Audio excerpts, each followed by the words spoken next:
Assalamualaikum warahmatullahi wabarakatuh. Salam sejahtera bagi kita semua.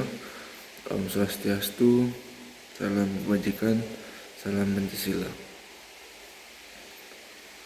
Pada kesempatan kali ini, yang pertama-tama saya ucap puji dan syukur kehadirat Tuhan Yang Maha Esa, Allah Subhanahu wa Ta'ala, karena berkat karunia-Nya lah, berkat rahmatnya lah kita bisa masih berada di sini dengan keadaan sehat walafiat. Kemudian selanjutnya saya di sini ingin menjawab soal ujian akhir semester, yaitu pada mata kuliah praktikum penyusunan LKPJ kepala daerah kepada DPRD. Mata kuliah ini diajarkan oleh Profesor Dr. Hernandez Simangunsong. Beliau sudah mengajarkan kami dari tingkat 1 dan tingkat 3. Jadi cukup lama beliau mengajar kami. Langsung saja.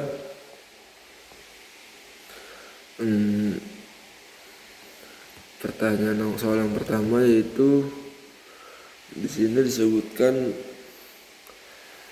jelaskan simpul-simpul dari peraturan Menteri Dalam Negeri terkait penyelenggaraan pemerintahan daerah. Di sini ada poinnya, ada 25. Jawabannya adalah beberapa simpul-simpul penting dari regulasi-regulasi yang disebutkan adalah sebagai berikut. Yang pertama, pada Permendagri nomor 86 tahun 2017, yaitu mengatur tata cara perencanaan, pengendalian dan evaluasi pembangunan daerah. Simpul utama adalah penyusunan dokumen perencanaan, yaitu ada RPJPD, RPJMD, dan RKPD. Dan secara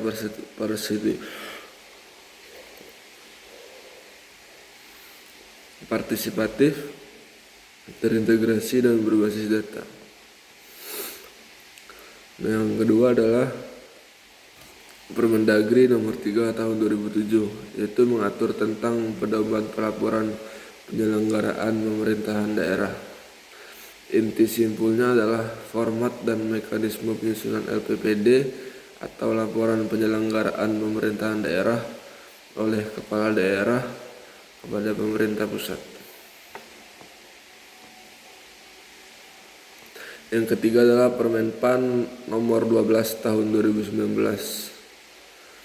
yaitu memberikan pedoman evaluasi kinerja penyelenggaraan pemerintahan daerah berbasis indikator kinerja utama atau IKU. Ini adalah simpul penting adalah mendorong transparansi dan akuntabilitas birokrasi.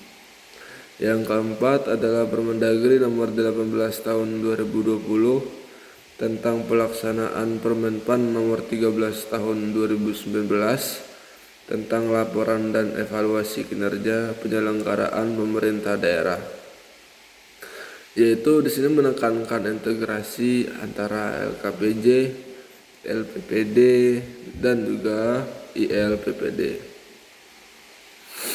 Yang nomor 5, Permenpan RB nomor 13 tahun 2019 menjadi dasar evaluasi penyelenggaraan pemerintahan daerah secara menyeluruh, termasuk aspek pelayanan publik, tata kelola, dan inovasi daerah. Selanjutnya, saya akan menjawab soal nomor 2, yaitu jelaskan karton kertas kerja perbandingan dokumen perencanaan. Yaitu poin di sini adalah 25. Perbandingan dokumen perencanaan daerah lama dan Aku dokumen perencanaan baru, yaitu pasca Permendagri nomor 86 tahun 2017. Yang pertama adalah tentang RPJPD. Jika dilihat dari dokumen perencanaan lama, RPJPD sudah sering tidak sinkron dengan RPJMD. Sedangkan pada dokumen perencanaan yang baru sudah harus sinkron dan terintegrasi dari awal.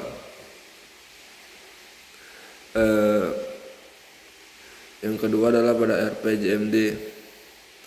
Pada RPJMD, pada dokumen yang lama fokusnya masih jangka menengah, kadang lepas dari visi daerah, karena tidak memikirkan jangka panjang dan juga masih di situ-situ saja. Sedangkan pada dokumen perencanaan baru RPJPD, RPJMD sudah harus berbasis data dan selaras dengan RPJPD dan nawacita. Selanjutnya adalah RKPD. RKPD pada dokumen yang perencanaan lama dinilai kurang partisipatif, dan kalau di perencanaan baru harus melalui musrenbang dengan partisipasi masyarakat yang luas tentunya. Yang selanjutnya adalah Renstra SKPD. Pada dokumen yang lama, Renstra SKPD tidak selalu inline dengan RKPD.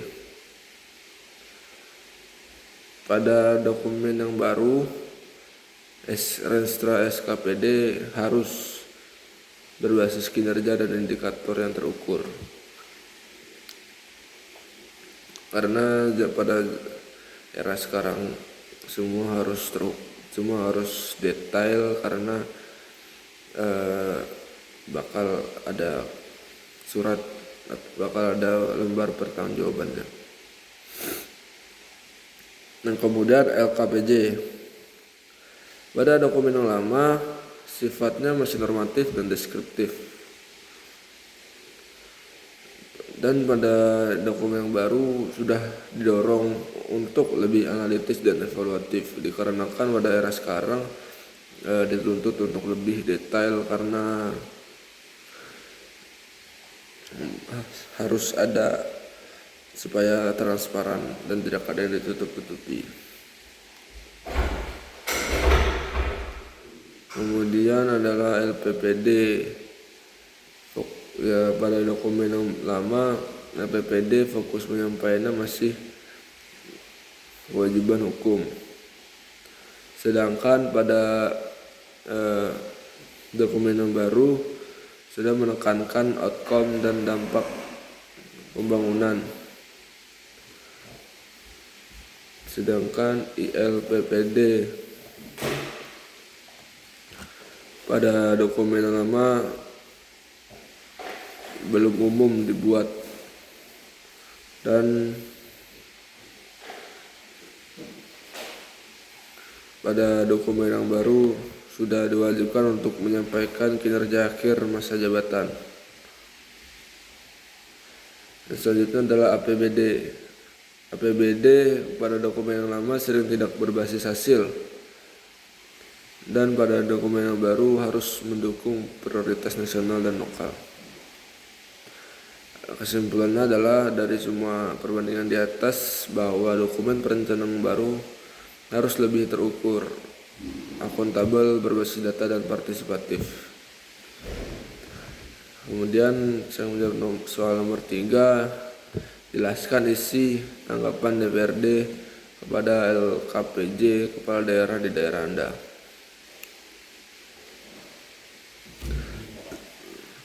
DPRD memberikan tanggapan terhadap LKPJ kepala daerah melalui keputusan DPRD yang isinya antara lain, yang pertama adalah catatan strategis DPRD, yaitu yang berisi penilaian atas capaian indikator kinerja makro, pertumbuhan ekonomi, IPM, kemiskinan, pengangguran, dan lain-lain.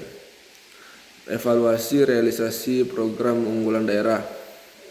Masukan atas kinerja OPD yang tidak mencapai target RPJMD. Syarat untuk penyempurnaan tata kelola pemerintahan. Yang kedua adalah rekomendasi DPRD. Perlu optimalisasi PAD, meningkatkan koordinasi antar OPD, pembenahan pelayanan publik, evaluasi terhadap kegiatan yang tidak efektif. Yang ketiga, tidak lanjutnya. DPRD meminta pemerintah daerah menindaklanjuti rekomendasi tersebut dan menjadikan acuan penyusunan RKPD tahun berikutnya. Nomor terakhir yaitu jelaskan isi tanggapan DPRD terhadap pertanggungjawaban APBD oleh kepala daerah. Tanggapan DPRD kepada pertanggungjawaban pelaksanaan APBD dituangkan dalam persetujuan terhadap Raperda pertanggungjawaban APBD.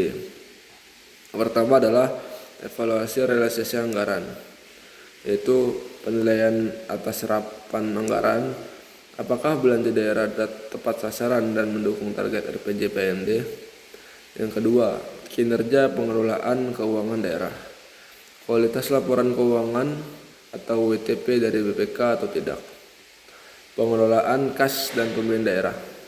Yang ketiga adalah efisiensi dan efektivitas program, yaitu program yang menyerap anggaran besar tapi hasilnya rendah, dikritisi. Peningkatan belanja langsung dibandingkan belanja pegawai. Yang terakhir adalah rekomendasi DPRD. Optimalisasi perencanaan anggaran berbasis kinerja, penguatan pengawasan internal atau inspektorat, pembenahan sistem keuangan berbasis SIPD. Sekian dari saya, mohon maaf jika ada salah kata. Tetap semangat dalam menjalani siklus kehidupan praja. Mohon izin Prof. Terima kasih sudah mengajarkan kami di mata kuliah ini, dan juga di pas tingkat 1 pas pertama juga sudah mengajarkan mata kuliah kepangperajaan. Sehat-sehat buat Prof, lancar terus karirnya, dan kami minta doanya untuk bisa menyelesaikan pendidikan di sini dengan lancar hingga lulus pada PPM 2026 nanti. Sekian dari saya, mohon maaf jika ada salah. Assalamualaikum warahmatullahi wabarakatuh. Shalom, Om Santi Santi Santi Om.